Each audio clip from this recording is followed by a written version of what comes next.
Hi, welcome to AJ Tutoring's channel. My name is Merylynn, and today we're going to talk about adding and subtracting rational expressions.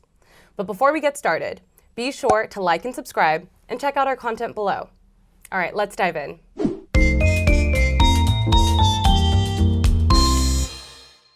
All right, before we get started, let's define a rational expression.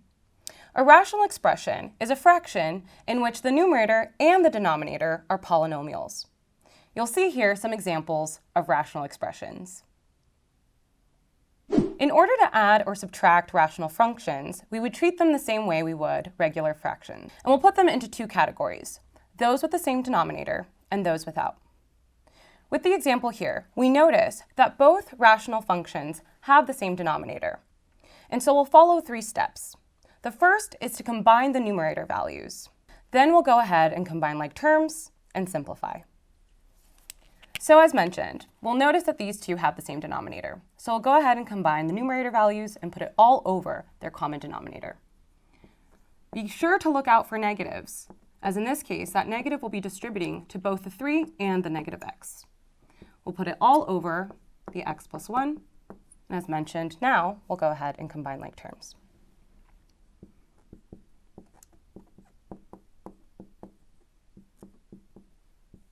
As a last step, I'll make sure that this is the most simplified version that I can possibly get to. I don't see anything that I can cancel out, and so I'm done. All right, let's take a look at another example. In this case, you'll notice that our denominators are different. So we need to find a common denominator, in this case, the least common denominator. Because these values are different in this case, we'll go ahead and multiply each other by the other. So you'll notice with the 3x over x minus 2, I'll need to multiply this by 2x over 2x. For the one on the right, I'll multiply it by x minus 2 over x minus 2.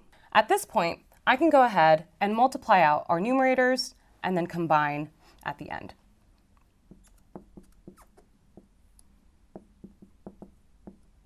At this point, we have common denominators, so we'll follow the previous steps of combining our numerator and putting it all over the common denominator.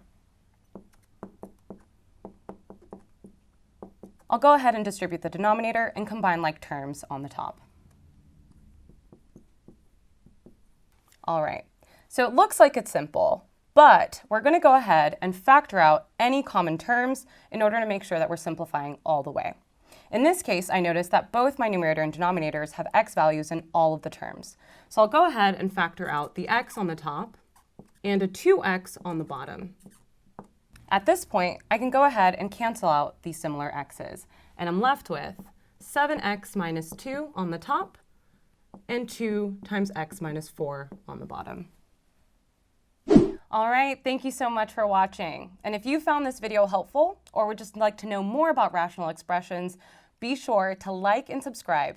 And feel free to check out our website for more information. Thanks so much. I'll see you next time.